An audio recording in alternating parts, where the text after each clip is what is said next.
Queen Elizabeth Stakes. Here's been the Melbourne Cup's hard luck tale for the past 2 years, and Vengeur Masque's connections hailed a piece of retribution after the Queen Elizabeth Stakes winner was controversially denied a spot in Tuesday's great race by a jockey who flouted the whip rule. Mike Moroney's Import scooped a $100,000 bonus for winning the Group 3 race on the final day of the Flemington Carnival on Saturday, but the issue of whether he should have gone around 4 days earlier in the $6 million Cup was still at the forefront of their minds. Vengeur Masque narrowly missed out on winning the Lexus Stakes, which provides automatic 11th hour qualification for the winner, when Sus-Maintain's rider Stephen Baster used the whip 5 times more than allowed before the 100 meters last Saturday.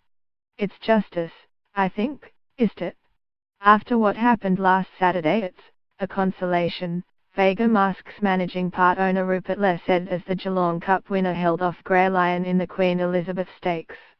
You'd like to get caught up in it, but if we whipped our horse just as much, who knows what the end result would have been. It was unfortunate because he had the right weight for the Melbourne Cup. We knew he would stay the 2 miles, and today is a good bit of retribution. Vengeur Masque was stranded at number 25 in last year's Melbourne Cup order of entry, and despite coming close in the Lexus Stakes and in arguably better form, was left adrift at number 26 this year. The Victoria Racing Club is again set for discussions with Tabcorp over the possibility of adding emergencies to the Melbourne Cup after Who Shot the Bomber was scratched more than 48 hours before this year's race. It's got to be done now, Les said. They can fix it, and it just matters how committed they are to fixing it. He's close to being in the Melbourne Cup next year, and now we hopefully don't have to worry about it.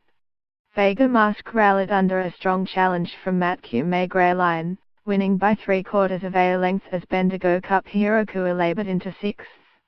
Trainer Charlie Appleby immediately retired last year's Melbourne Cup 4th place jetter. He owes Godolphin nothing, Appleby said. He's done a great job and deserves a healthy retirement. Breaking track records is great, but when you have to back them up in a certain amount of time, it tells. He lost nothing in defeat in my eyes anyway. It will almost certainly be a case of third time lucky for Vengeur Masque's connections, who can potentially start planning with some certainty. Their improving stayer has done enough to force his way into the 2018 Cup field. It's just disappointing that he did make the Melbourne Cup. We knew it was his first year of the next 2 to make the Cup, Moroney said.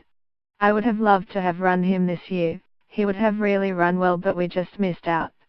Added jockey Patrick Molloy. He's a bit dirty. He did get into the Melbourne Cup, I think.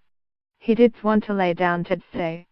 As soon as he got challenged by that horse, Grey Lion, I knew I had a bit up my sleeve, and he just kept fighting like a caged tiger.